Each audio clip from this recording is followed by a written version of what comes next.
সুপ্রভাত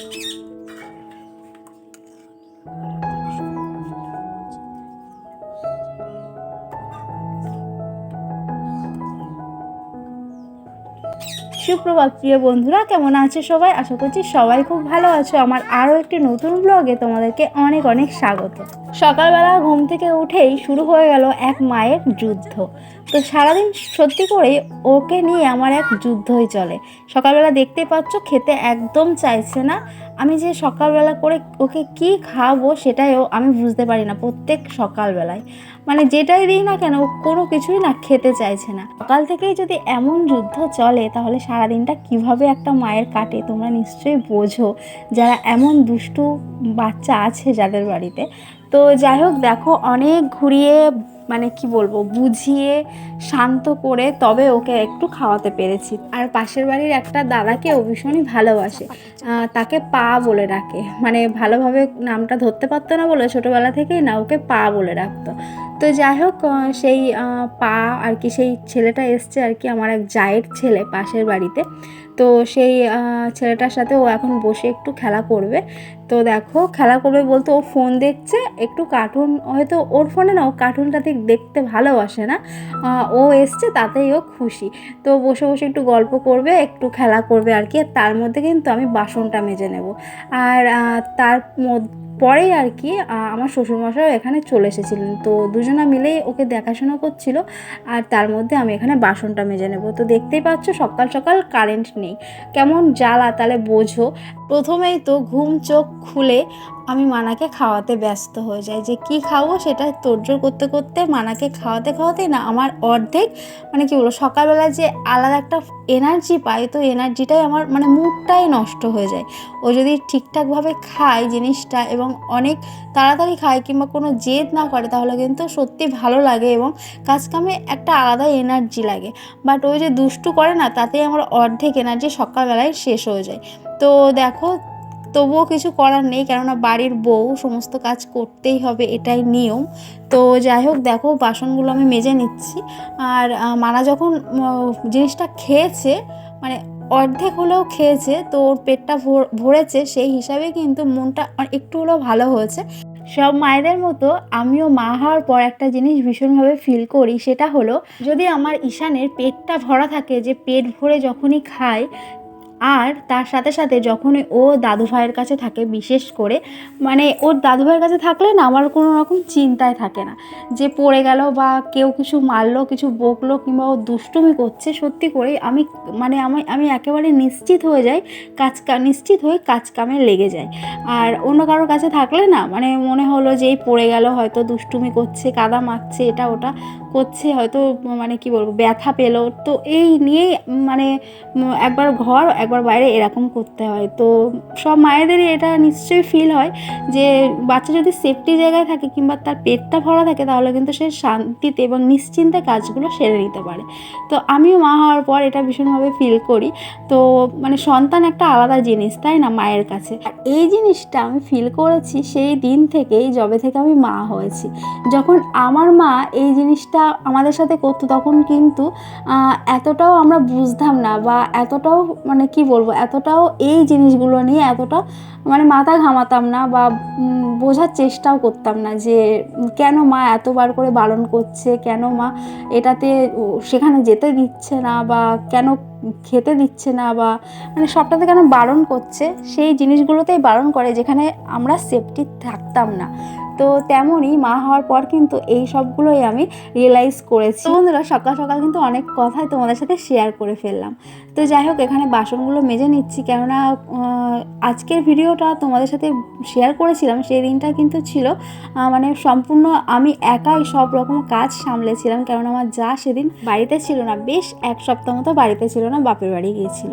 তো যাই হোক, আর আমার শাশুড়ি মায়ের শরীরটা একটু খারাপ, সেই কারণে ওনাকে একেবারে প্রেশার দেওয়া যাবে না। আর আমি বলে রেখেছি যে মা আপনি যতটুকু মানে একেবারেই নিজের চাপ নেবেন না, যতটুকু করার বা পারার ততটুকুই করবেন। যদি না পারেন আমাকে বলবেন, তাহলে আমি কিন্তু সবটাই করে নেবো। সবটা আমি একা হাতেই সামলেছি, শুধুমাত্র শাশুড়ি মা আনাজগুলো একটু বেছে দিতেন আর তার সাথে সাথে আমিও লেগে দিতাম, কেননা অনেক সকালবেলায় আনাজ বাছা হয় আমাদের, মানে সবজি কাটাকুটি হয়, আর সেই টাইমটা তো বাসি আসি সমস্ত কাজই আমি করেছিলাম। তো সেই হিসাবে একটু লেট হয়ে গেছিলো, শাশুড়ি মা একটু গুছিয়ে দিয়েছিলেন আর তারপর তো আমি লেগে গেছিলাম রান্নাঘরে। তো যাই হোক বন্ধুরা, তোমাদের সাথে আরেকটা কথা আমি শেয়ার করি। বাড়ির বউ হওয়ার পর কিন্তু মা হওয়ার সাথে সাথে বউ হওয়ার পরও অনেক কিছু রিয়েলাইজ করেছি। তো তেমনই তোমাদের সাথে বলি, এই যে সকাল সকাল বাসন মাজা, কালি তোলা, অন্য কাউকে দেখে মানে আইবুড়োবেলাতে অন্য কাউকে দেখে যখন মনে হতো যে এই জিনিসটা এত অঝুঁকি দিয়ে করছে বা এই জিনিসটা করতে এতক্ষণ লাগছে কেন, এইটুকুনি কাজ কেন এভাবে করছে। তো যাই হোক, এখন আমি বউ হয়ে সেই কাজগুলো করতে করতেই ভাবি মনে মনে যে না, প্রত্যেকটা কাজ কিন্তু যখন নিজে, যে কোনো কাজ বা যে কোনো জিনিস যখন নিজের সাথে হয়, নিজের সাথে জিনিসগুলো ঘটে, তবেই সেই জিনিসটা কিন্তু মানে রিয়েলাইজ করা যায়, বোঝা যায় জিনিসটা যে কতটা কষ্টের বা কতটা মানে কি বলবো, সেই জিনিসগুলো যখন ফিল করা হয় তবেই একটা মানুষ বুঝতে পারে সেই জিনিসটার মর্ম। আর ঠিক তেমনভাবেই আমার বাসন মাজতে এসে আমি কিন্তু খুব পরিপাটি করে, তোমরা দেখলে হয়তো দেখেছো, হয়তো বুঝতে পারবে কি না জানি না। তো দেখো, আমি কিন্তু খুব পরিপাটি করেই সুন্দর করে বাসন মেজে একটা একটা করে ধুই, তো যাতে করে জিনিসগুলো পরিষ্কার করে ধোয়া হয়, তো সেই কারণেই ধোয়া আর কি। তো যাই হোক, আমি কিন্তু খুব পরিপাটি করে কাজ করতে ভালোবাসি। তোমাদের যদি একটু পছন্দ হয়ে থাকে তাহলে কিন্তু প্লিজ কমেন্ট করে আমাকে জানিও।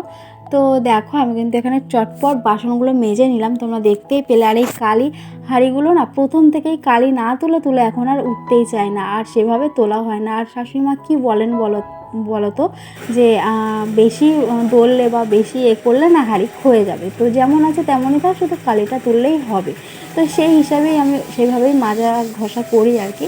তো যাই হোক, দেখো সব কিছু কমপ্লিট হয়ে গেছে। এবার আমি হাঁড়িটাকে ন্যাপন দিয়ে নিচ্ছি, মানে ছায়ের ন্যাপন দেওয়া হয় আমাদের, তো সেটাই দিয়ে নিচ্ছি। তারপর কিন্তু সব কিছু গুছিয়ে আমি রান্নাঘরে একবারে রেডি করে নেব, তারপর চান দান সেরে রান্নায় যাব।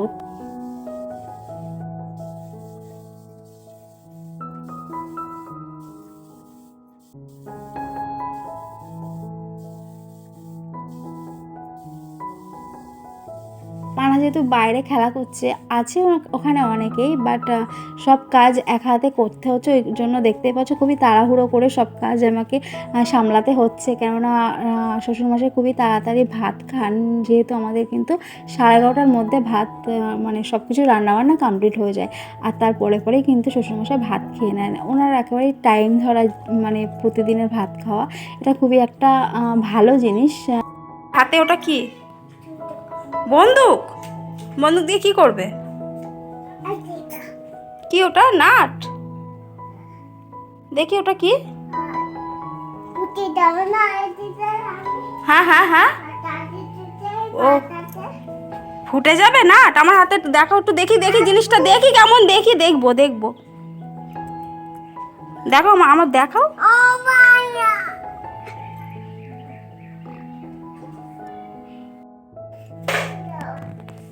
হ্যাঁ, খুলে তুমি কি করবে?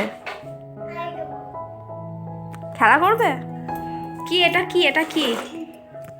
কি এটা? বোট? আর এইগুলো কি? গুটি? খুলে দিতে হবে? আমার ঈশানের পাপা ওর প্রত্যেকটা জেদ পূরণ করতেই ব্যস্ত থাকে, কিন্তু আমি ওকে মাঝে মাঝে বারণ করি যে প্রত্যেকটা জেদ ও পূরণ করো না এই বয়স থেকে, সেটা খুবই একটা খারাপ জিনিস, যে যেটাই চাইবো সেটাই ও জানবে যে আমি পাবো, তো সেই হিসাবেই জেদটা কিন্তু জোর হয়ে যায়। তো যাই হোক, দেখো এখানে ওই যে দাদাভাইটাকে বলেছিলাম যে ও খুব ভালোবাসে সেই দাদাভাইটাকে, তো ওর কাছে একটা ক্যারাম বোর্ড ছিল, ও দেখেছে, তো সেখান থেকেই ওর বায়না যে ক্যারাম দিতে হবে ওকে কিনে। তো দেখো, সেই কারণে ওর পাপা কিন্তু তাড়াহুড়ো করে ক্যারামটা কিনে এনেছে, শুধুমাত্র ওর বায়না থামানোর জন্য, ও যাতে খুশি হয় সেই কারণে। বাচ্চাদের কিন্তু এই জিনিসগুলো একেবারেই ঠিক না করা ছোটোবেলা থেকেই, কেননা ওরা কিন্তু একটা বুদ্ধি ওদের হয়ে যাবে যে আমি যেটাই চাইবো পাপার কাছে সেটাই ও পাবে, তো সেই হিসাবে মানে জেদটাও আরও জোরালো হয়ে যায়। তো দেখো এখানে তারপর আমি মানা খেলছে একটা দিকে, আর ওকে কিন্তু সাথে নিয়ে আমি ঘরটা এদিকে মুছে নেব। আর ও যেহেতু বাইরে গেলে প্রচণ্ড দুষ্টু করছে, আর ওর দাদুভাই এখন বাড়ির দিকে নেই, সেখানে কিন্তু ওকে নিয়েই আমি ঘরটাকে পরিষ্কার করব। বন্ধুরা এতক্ষণ পর্যন্ত স্কিপ না করে আমার ব্লগটা দেখে গেছো, তাদেরকে অনেক অনেক ধন্যবাদ, অনেক ভালোবাসা আমার তরফ থেকে। আমার সাবস্ক্রাইবার বন্ধুদেরকেও অনেক ভালোবাসা এবং শুভকামনা রইল তাদের জন্য। চলো বন্ধুরা, আজকে ব্লগটা এখানে এন্ড করছি। দেখা হচ্ছে নতুন ব্লগে। সবাইকে টাটা।